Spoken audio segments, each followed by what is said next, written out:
We are just letting everyone trickle in. We'll get started in just like 1 minute here. Hope you all are having a nice day today. We usually have some pump up music here, but we won't wait too long. So it's only 45 minutes.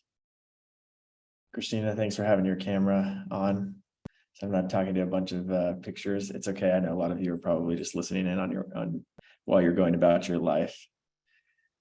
Okay, let's get started. Welcome to the session on differentiating yourself.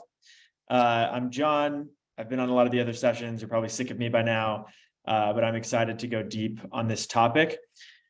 Thankfully, I also had the help of Andy, who is a full-time professional admissions coach. She's actually one of our most popular coaches on Leland, has helped a ton of people get into top MBA programs. And he was actually my coach like 8 years ago. So got a lot of great insight from him. He is on the road, so he can't join us, but dropped a lot of wisdom, and I'm excited to share that with you today. I'll also leave it open for Q&A at the end. And feel free to drop questions in the chat. We have still a pretty big group, so I don't know, I'll try to do my best to manage it, but hopefully this is valuable, and we'll try to whip through as much value as possible. Make sure you sign up for Leland again if you have not done that yet. Helps with sharing resources and making sure you stay in the loop on everything. And as a reminder, we only have like 2 more sessions after this. So please come. The last session especially is going to be excellent. If you're a non-traditional applicant, I would for sure come to that one too. Lots of amazing sessions. I'm curious if you've joined another session, what's been the most helpful session? If you don't mind dropping it in the chat, it just helps to, like, as we do more of these, love to hear feedback and hear what's been the most valuable. So drop that in the chat if you have an opinion on it. Essays, that's great. Deferred MBA. Stanford GSB, office hours. Cool. Okay, yeah, I'm glad office hours are helpful. Yes, it's just nice to get your questions answered. GMAT. Okay, awesome. Well, that sounds like we got a range. I mean, that's why we do a lot of different sessions. Office hours depends. I don't think we recorded all of those because they were more intimate and personal. But we'll send out all the things we have recordings for a little bit later. Okay, so just going to do a quick intro. Going to talk through what adcoms are looking for, how to approach differentiation. This is a tough topic to present on because there's actually, like, it's really different based on who you are and what your experiences are. So we're going to do our best to get as deep as possible, but feel free to push me on things and we can go deeper or double click on certain topics. My background is primarily in tech, worked at Uber, LinkedIn, a startup called Curated. On the side, I started a consulting firm called Deferred MBA Consulting, focused on deferred applicants, but also helped a bunch of traditional applicants. Since then, I've helped thousands more through Leland, got my MBA at Stanford. I would say I know probably the most about Harvard and Stanford's admissions processes, but I have, because those are the 2 I applied to, but I also have helped people apply to all of these programs. So happy to answer specific questions as much as I know. I'll let you know if I don't know the answer, but I've been doing this for a long time, probably 7 years that I've been doing admissions consulting. So I'm excited to share some thoughts with you. Can you just drop in the chat where you're dialing in from and your industry career path? We're going to be talking a lot about differentiation, so that really helps me to just understand where you're coming from. Ventura, NYC, FP&A, SF Tech, Omer, Chicago, PE Consulting, Asset Management. Okay, so got a good range. We have some kind of more traditional paths, some less traditional paths, a lot of PE, consulting, IB, so probably a lot more traditional paths. I think the topic of differentiation tends to be most concerning for people in traditional paths, so it's important to talk about. Before we get started, just to clarify, I had tons of people in very traditional paths in my GSB class. You don't have to be a unicorn. There's lots of people that come from banking, consulting, PE, others. So don't worry about that. We'll talk through how to do that. I wanted to just share. So today was HBS 2+2 admissions day, and I got these emails this morning, which I thought was kind of cool. So I hope you let us help you with your admission, with your application process. We actually have some former admissions committee members from Wharton and Harvard. So we have some really good coaches that can help you. And hopefully this is you sending me an email in like 6 months about your acceptances, or multiple years if you're applying down the road. It's a really life-changing process for each of you, and I'm excited that we can play a role in helping you. Lots of you have already started signing up for Leland Plus. Would encourage you to do that. Take advantage of the discount code that runs through tomorrow. And let me know if I can help you find a coach or sign up for group classes. There's a bunch of classes upcoming in the next few weeks. They're really excellent ways to just get a taste for certain topics, like diving deeper into essays or recommendations or whatever. So definitely encourage you to take advantage of all this stuff. And yeah, with that, we're going to jump in. So what are AdComs looking for? I've shared this in the past, but I think the question is, for all of you, is how can you be 1 in a million, not 1 of a million? The bar is, how can you get the admissions committee to read your application and think, wow, if we don't accept this person right now, we may never find someone like them again. Which sounds crazy, because I feel like when I was going through the process, I felt pretty generic. I felt like I was probably more 1 of a million than I was 1 in a million. But through a lot of reflection and strategy and thoughtfulness, I think found my way a little bit more towards the 1 in a million. And I think this is the question. Comes from my favorite GSP professor, Glenn Cramont, who was a former editor at the New York Times. That is the question that we're going to work on today. That is the question you should be thinking about in your application process. So what's like the formula? There's not really a formula, but I think, you could kind of boil it down to significantly distinct, relevant value in your career. It's more than just like a little different here or there. And it's different, not just in random ways, right? Like, it's not like you are coming from, like a French bakery, and that's like, different than everyone else. That's not necessarily what they care about. They actually will tell you what they care about, oftentimes on their websites, and don't underappreciate reading their website and seeing exactly what they're looking for. They will come out and tell you that, and that should be reflected in your application. Oftentimes schools may think they're looking for things that are a little bit different than other schools, but really most schools are looking for people who are going to make a difference in the world.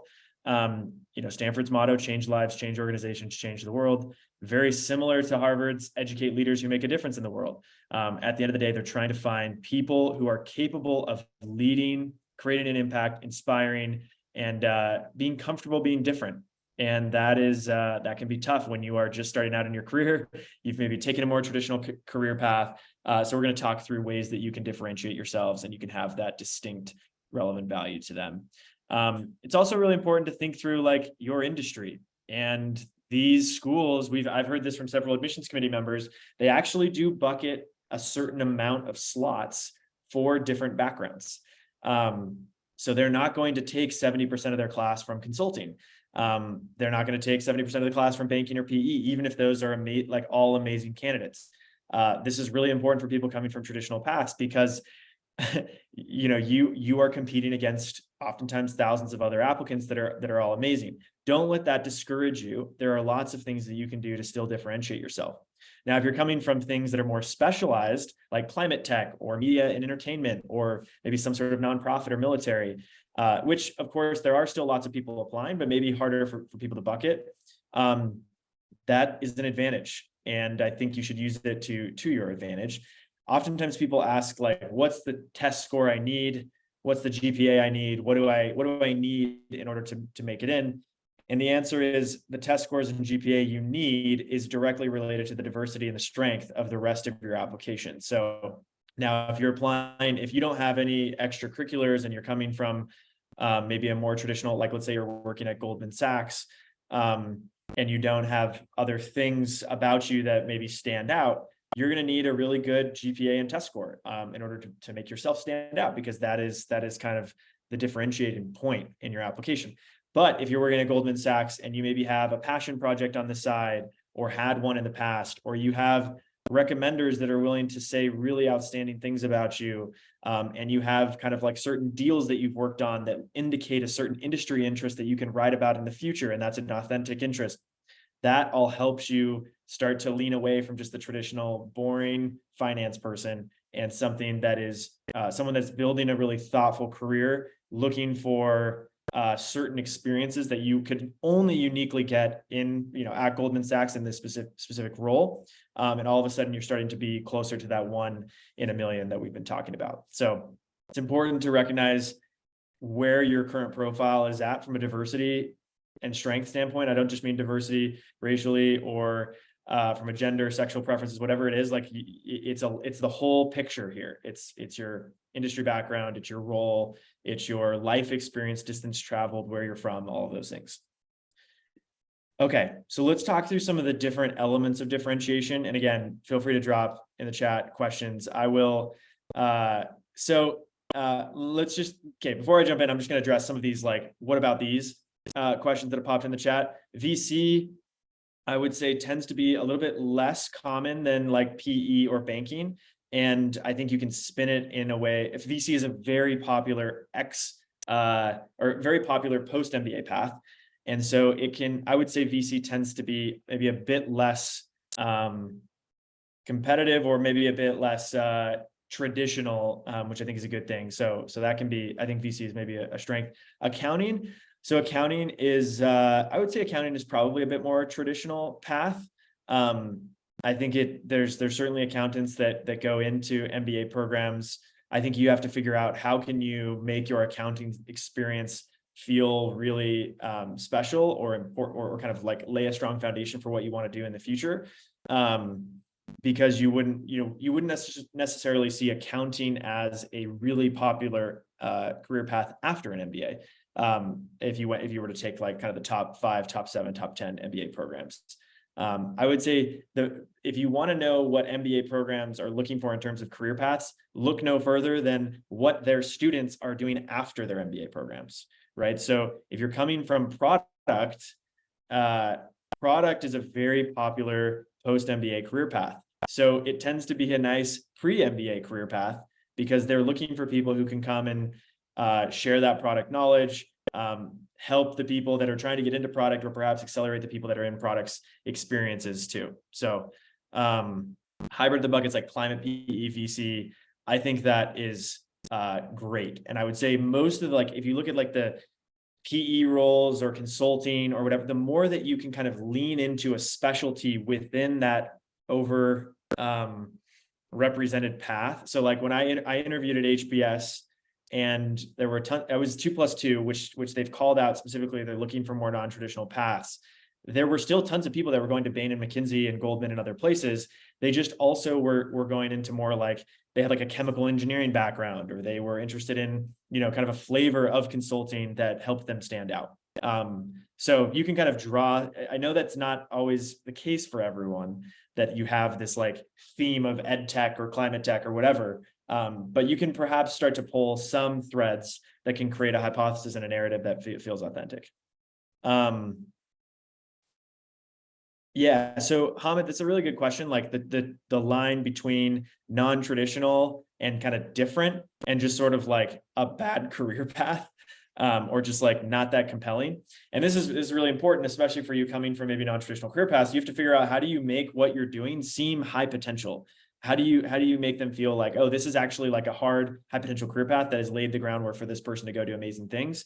And at its core, what you're trying to get at is you are going to be successful with or without this business school. The business school is just kind of like a step on your journey, right? That is like the universal law of the world, is that no one wants you unless you don't need them. And then all of a sudden they want you, right? It's like dating, raising money as a startup, business school, whatever it is. Like, they want people that are doing amazing things with or without them. And I think that's kind of how I would think about it, right? If you're coming from a super bizarre background that may not lead to success, both in sort of impact in the world and financial success and your personal impact, that's where it gets hard. Okay, so yeah, maybe, sorry, last thing, the shop size. I think this is important. So I do think it does matter.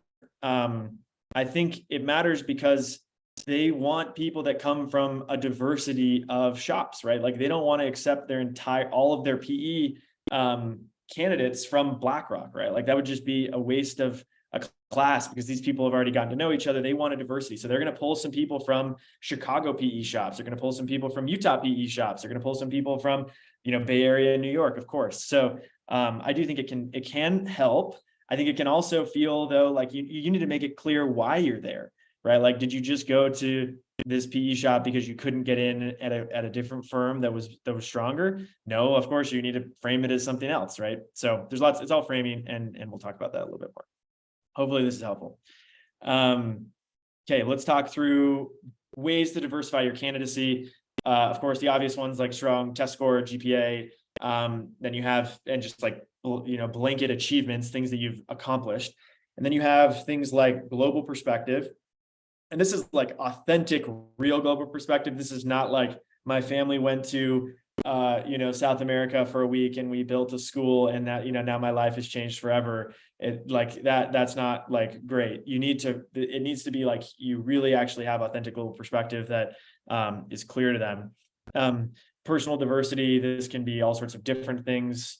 Sexual orientation, this can be racial dynamics. Of course, there's the ruling that came out today, still TBD how that affects affirmative action programs or the way admissions committees think about race. But there's no doubt that admissions committees are still going to value a diverse class, however they can get it.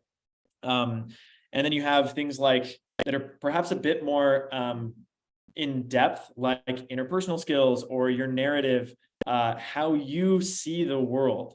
And that is really important, right? Something that could seem not that significant could actually be really, really differentiating. I can give you an example of this. So part of my story was that when I was younger, I was smaller than my peers. And I'm now, 6 feet tall. I'm not necessarily smaller than my peers. But when I was a kid, it definitely stressed me out because every time I'd play a sport, I'd be put last in the lineup or on the bench, and I'd have to prove to my coaches that I could succeed and I could contribute. And that could just be kind of like an insignificant story. But to me, it was really important. And so it was up to me to then convey to the admissions committee why that mattered. And it mattered because it taught me two important lessons that have shaped everything that I've done since then. One, that I would focus on what I could control, not on what others thought about me. And two, that I would never forget what it feels like to feel small. And that I would look out for other people who may be in those situations. And it would be a core driving principle in everything that I do. And that has played out in multiple aspects of my life. So that sort of like reflection on what could have been a pretty simple experience turned out to be a really good like foundation for a lot of the stories that I would tell. And I think that's all part of like the narrative that you're going to build. Okay, so let's talk about leadership experience. I think some of you are probably thinking like, leadership experience. Like the last time I had a leadership experience was like a club on campus. I'm like an individual contributor creating PowerPoints or like pretending to push papers around. And that is like the reality of a lot of people. I think those coming from the military tend to have a lot more actual like leadership experience of people, combat experience, platoon experience. I mean, it's a lot more real, but it's not necessarily tied to the business world. So they have to figure out how do they make that feel relevant. You have like engineering, PM, ops types backgrounds where it's more project management based. Maybe you're facilitating moving pieces, even if you're not necessarily like managing a person or a team. Consulting, there's a lot of like client project workstream leadership. Sometimes people will rise to like EMs, engagement managers, before they actually apply to business school, but oftentimes you're still associates, and so there's not necessarily people management in that either. And then of course, like the traditional finance, like 2 years in banking, 2 years in PE, you're not managing anyone. You're oftentimes kind of being told what to do. There's still, of course, lots of ways that you can show leadership through those experiences. And I think that's true of lots of other roles like marketing or sales or other things that people might be doing. So it's important to figure out how you lead and start to show through concrete examples some indicators that you are a leader. And I think one way to do that, if you don't have official leadership experience, is how do you influence people? Influence without formal authority is actually, which is kind of where you get this fourth point. Influence without authority is perhaps one of the most important and impressive things that you can show, because it's the hardest thing to do, right? It's a lot easier to lead when people know that you're their boss or you're their manager. It's much harder to influence senior leaders when you are the most junior person on the team. one way to accomplish this is through recommendations. If the people that are more senior to you kind of highlight the ways that you lead and inspire them and their teams, that's a really important thing to show. You don't just want them to highlight, oh, this person was super smart and analytical. You want them to highlight all of the things you did to show, to actually lead people. Okay, let's talk about community service. This is a tough one. I know a lot of you are busy people, don't necessarily have time to start your own nonprofit or do something on the side. But I think there's lots of ways you can get involved here, whether that's through leadership or through just kind of participation. Obviously, leadership or initiative is more valuable than just participation, but I think there's ways to show impact even with just participating. It shows that you value making a positive impact, and you want to do that kind of beyond in the work that you do. I think most business schools are idealistic in the fact that they think most of their students are going to go on to be these amazing people that make an impact in the world. And that is like their aspiration. That's what they're training you to do. They want you to be leaders. They want you to be capitalists in many ways, but they also want you to be a positive force for good. And so you can still, depending on where you're at in the process when you're applying, you still may be able to get involved here. It helps also to strengthen narratives. Like if you've been in banking and you are PE, we had a lot of people in PE, and you haven't really had the chance to like show some sort of specialty or interest in a certain area, even though there may actually be an authentic interest, it's going to be really hard for you to write this entire narrative about how you care about ed tech when you've never done anything there. But if you volunteer on the side and it kind of shows that passion and is real and authentic, it makes the narrative much stronger. I helped someone with their applications once who was going to be an investment banker at Goldman, super smart person. And they wrote their whole application about their desire to kind of build in special needs space, which was really like, it was a nice thought, but it fell flat because they didn't necessarily have anything that highlighted that and showed that was an authentic thing. You don't want them to say, you don't want to write an essay about how your entire life purpose is this thing that you have been doing nothing for. There's nothing, they've seen it all. They're not gonna read something and be like, oh yeah, this person that wrote about climate tech is actually passionate about climate tech, even though they've been doing something totally different, versus the person that's been working in climate tech VC and then started their own climate tech company. Like, you're not going to win the climate tech war if you try to play that in an inauthentic way. But the quality community service is a way that you can help do that, even if you're in a traditional path. I was getting at this earlier, but this is real, authentic global perspective. It can't just be a traveled for a humanitarian project. It can be more than I'm just from, or I've lived in another country though. There's lots of ways to get a global perspective, and more than just like, I actually am from South America or something. And I think that the operative word here is genuinely perspective. Perspective equals insight into what matters. To kind of continue this from my story, I talked about feeling small when I was younger. And then I actually went and lived in Brazil for 2 years, and was a volunteer there. And I talked about how my perspective of feeling small as like a white American boy was actually, kind of misguided. And for me, it was real, but it was, going to Brazil and working with people that had so much less than me. I talked about a specific person specifically who had struggled with so much. It changed like how I thought about feeling small and made me feel even more inspired to try to give back to people who might feel small. So it kind of showing that you have that perspective. Again, most of these business schools want to educate people that make a difference and make a positive impact in the world. I have not checked the chat in a second. How would you say religion and faith is viewed in terms of diversity for candidates?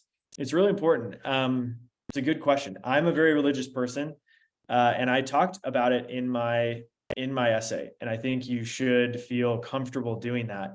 It's not going to be important to everyone, but most of these business schools have very active Jewish, Christian, Muslim communities, and they care deeply about supporting them. So I don't think you should shy away from it in any way. I think anything that helps you, anything that's authentic to you, is important to them.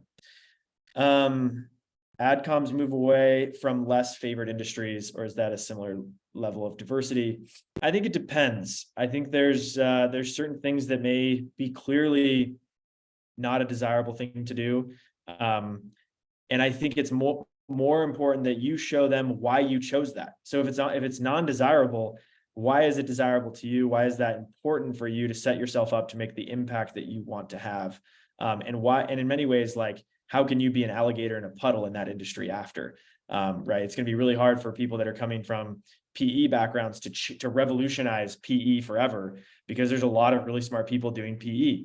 But if you're coming from, take like, I don't know, some niche example, or even like country, right? Like, I was working with someone that's from Malaysia, and they care deeply about impacting the way education works in Malaysia. That person may actually be able to have a meaningful impact in that community, because there's not going to be as many like heavy. There obviously, Malaysia is filled with amazing, bright people, but they actually may be able to make an impact there. So I think figuring out like, what is your puddle, what is your corner of the universe that you're going to be a real leader and impact that, and lean into that. Okay. Yeah, certifications, training, other things. I think that that can certainly help. I think it just needs to align with your narrative, and what you're trying to portray, and how you want to make an impact in the world and differentiate yourself.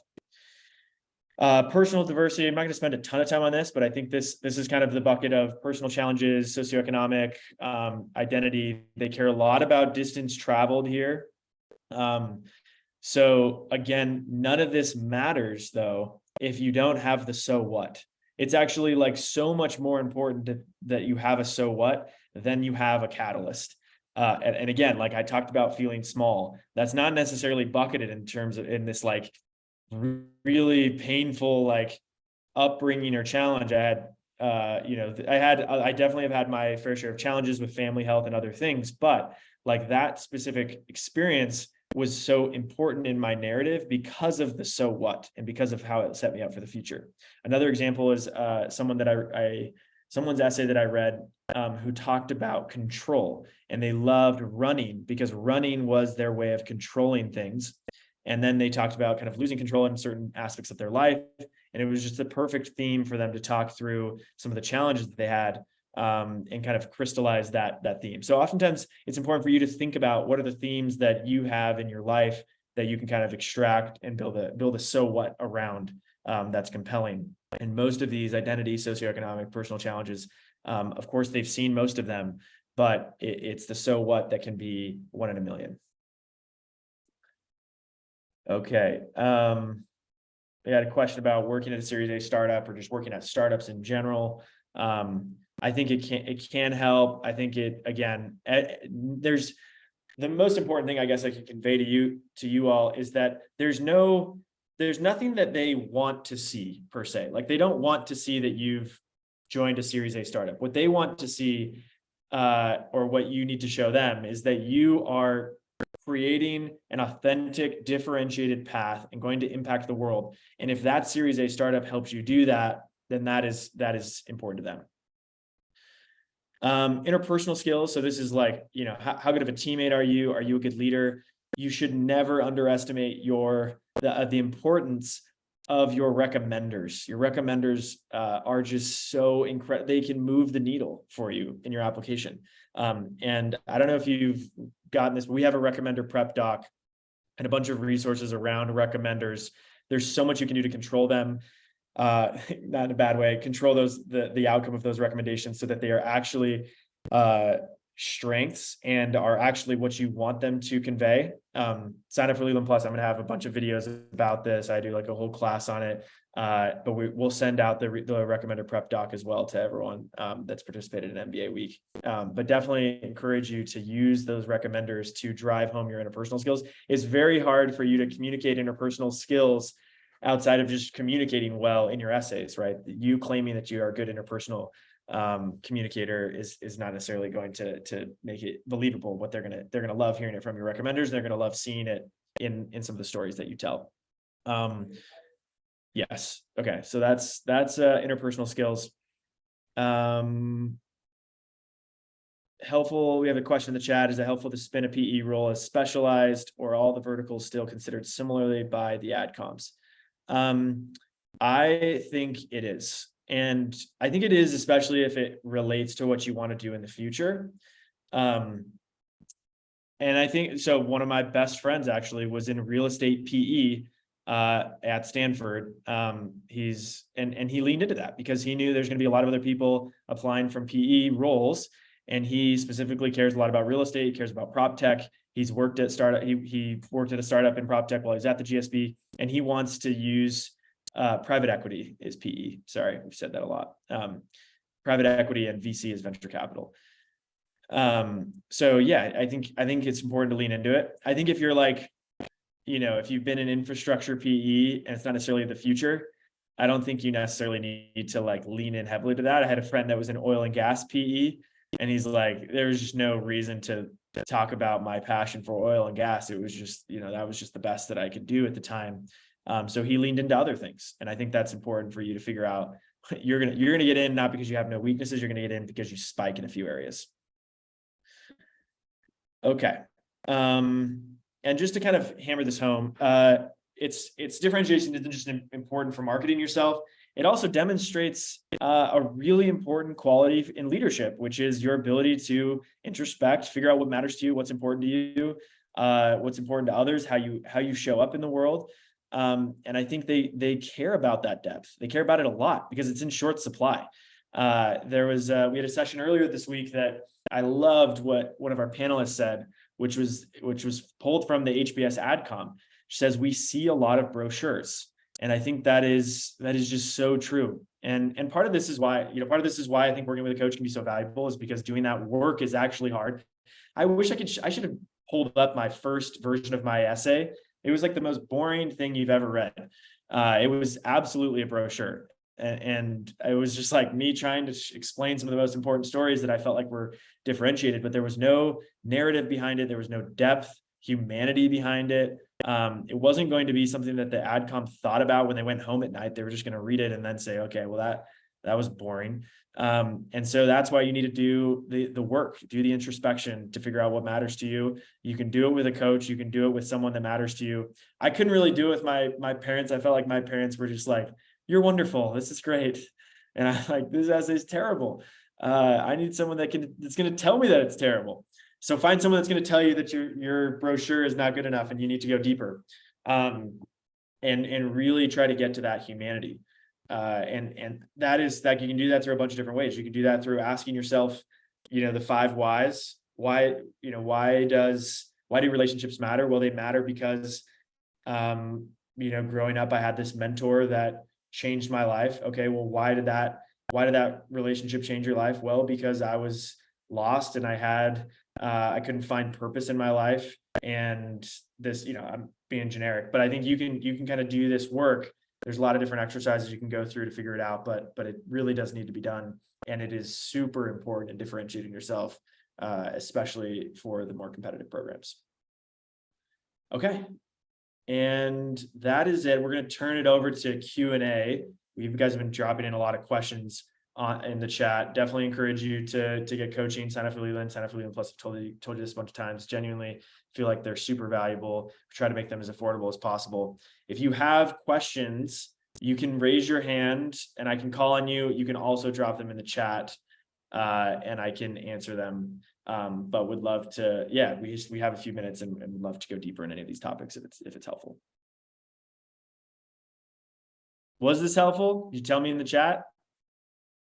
I want to make sure we're actually helping you make progress here. Okay, great.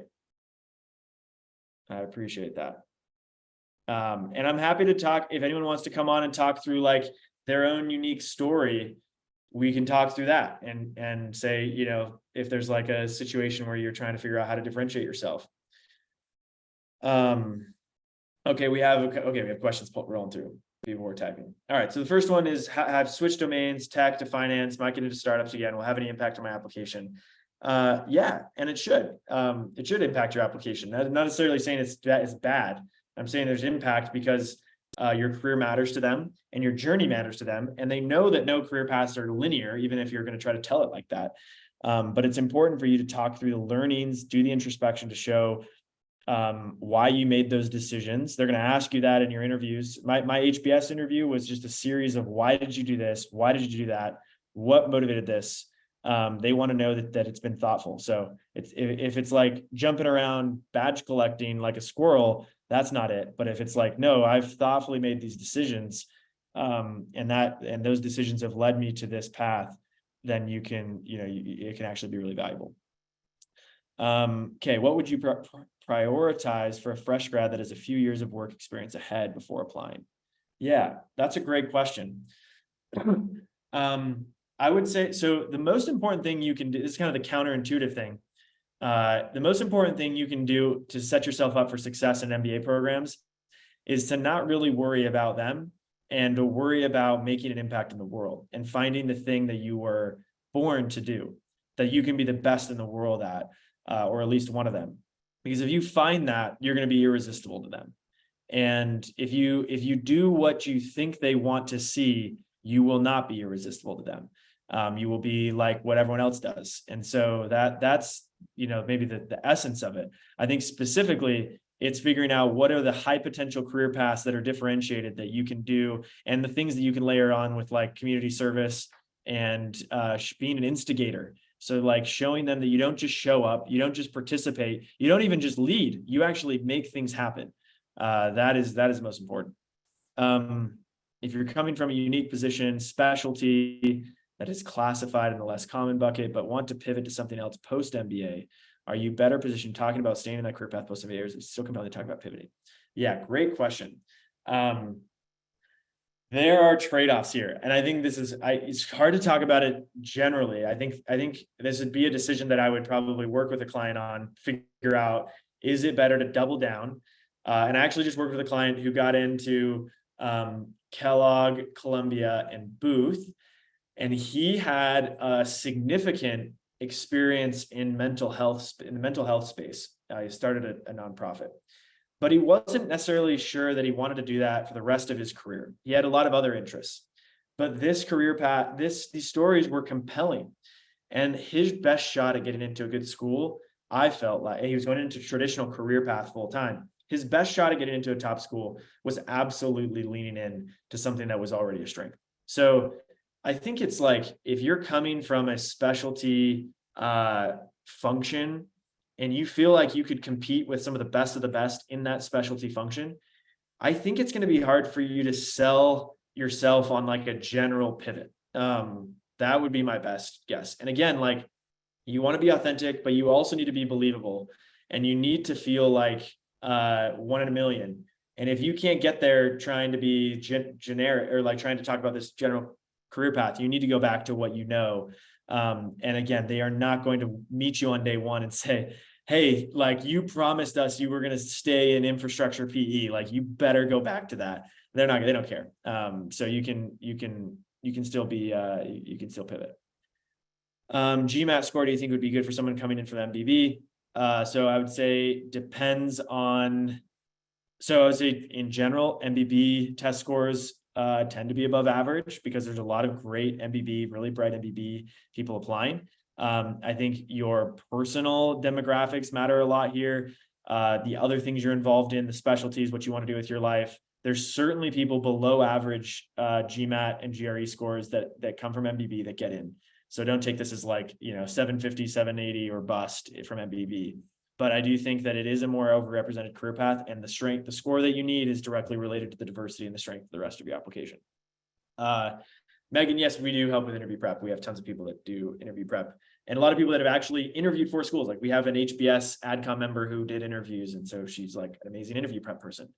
We have that for Stanford and Morgan and others. So yeah, come to us when you get interviews. I also love to send like insider tips on interviews with like example questions that people have gotten. So email me if you get an interview anywhere. I'd love to shoot you those tips and root for you. We also love to like send t-shirts if you get into where different schools. So we love to be involved.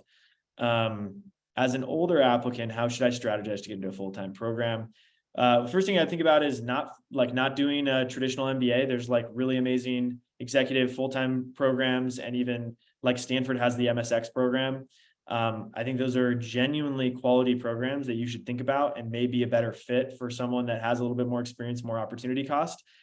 That being said, there are plenty of people that are in their mid-30s that go to these schools. They tend to have really good reasons for it though, like military.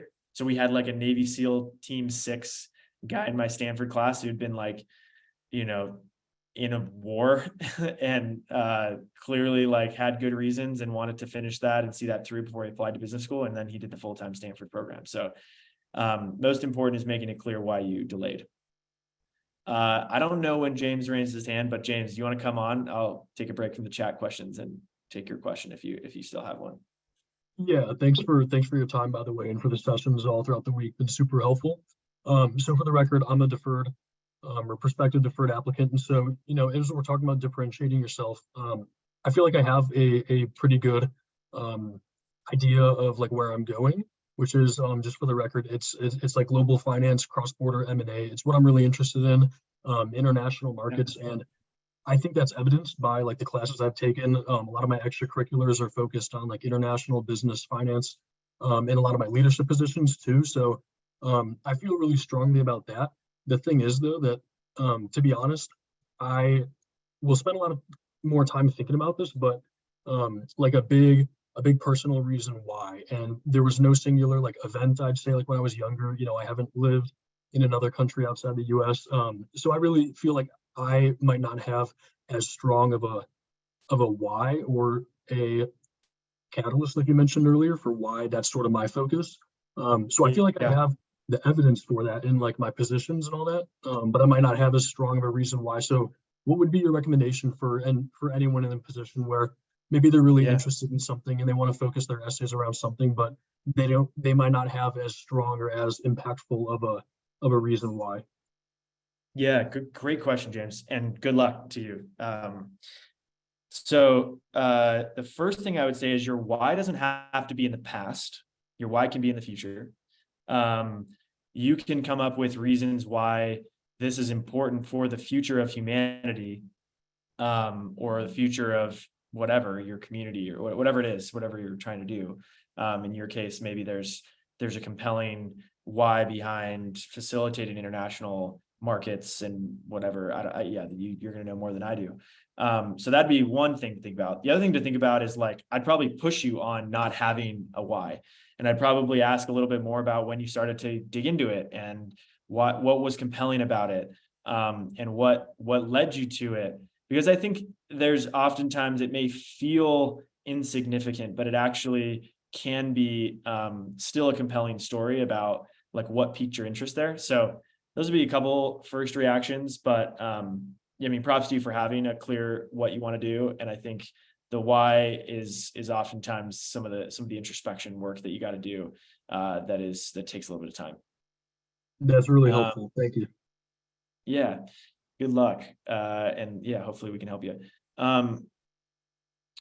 Okay, narratives woven through multiple examples. Yeah, so good question, Meg. So I think if I were to say like the pattern that most essays that I see, and frankly, like the essays that I like to help people write, follow some sort of similar pattern.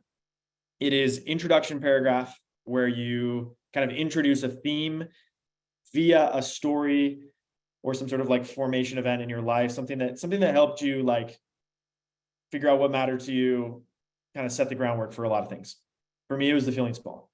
The next one is like the first manifestation of that showing up in your life. So where did that show up and how did it show up in the first time? And then the next stories are kind of like, so for me, that was moving to Brazil, realizing that I actually, maybe I felt small, but there's people that have a lot less than me and feel small in very different ways, financially, socioeconomically, and a lot of other things that I had never even thought about. So perspective shift, a development of the narrative and the theme. And then from there, it was like, okay, I really need to show how this theme plays out professionally. So maybe it starts personal and then it shows, because you need to show them like who you are and why that should matter to them. And why it matters to them is oftentimes in the professional stuff, right? Like they need to know that your theme is going to play out in a professional way. And of course, you don't want it to just be a boring story about, consulting or tech or whatever, you're writing about, but you do need to tell how that showed up. And so for me, that showed up when I worked at Uber, and ran into like this kind of conflict situation and how I navigated that. And then it translated into another experience when I started a little company when I was in college, and then, kind of showed how that played out, and then it came full circle at the end. So that's maybe one example of that. And I wish I could go into more depth. Man, we do not have time for all of these questions. I wish we did. But let me see if there's any last ones that we could talk through. I think the what do you know?